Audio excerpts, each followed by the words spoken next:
ખેડૂત ભાઈઓ, આજના એપિસોડમાં આપણે ચર્ચા કરીશું આપણી ઉપજ મગફળીની બજાર ભાવની સ્થિતિ સાથે સાથે આપણે જે કાંઈ મગફળી અત્યારે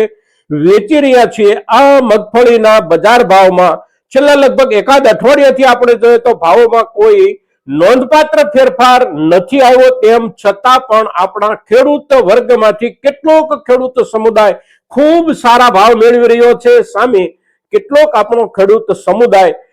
પ્રમાણમાં એકંદર ઠીક ભાવ મળતા હોવા છતાં પણ ખૂબ ઊંચા ભાવથી પોતાની મગફળી વેચતા ખેડૂતોના ભાવના લેવલની સરખામણીએ ઘણા બધા પાછળ રહી જાય છે પોતાની મગફળી વેચવામાં। હવે આ જે પરિસ્થિતિને આ જે ડિફરન્સ છે એ ડિફરન્સ એ તફાવતને આપણે અવશ્ય સમજવાની જરૂર છે અને એ જે તફાવત છે એ તફાવતને આપણે ટાળી શકીએ છીએ એક ખેડૂત તરીકે, અને એને ટાળવા માટે આપણે જે કંઈ કરવું પડતું હોય એ કરી અને આપણે આપણી જ ઉપજ પાસેથી સારામાં સારા ભાવ અત્યારે જે મેળવી રહ્યા હોય એના કરતા ખૂબ સારા મેળવી શકીએ એવા સંજોગો છે। આ વર્ષમાં એવી સ્થિતિ છે અને હજી આગળના સમયમાં પણ આ પ્રમાણેનો લાભ મળવાની આપણને શક્યતાઓ અને સંભાવનાઓ જ્યારે છે ત્યારે આજની આપણી ચર્ચાના મુદ્દાઓ એટલે આપણી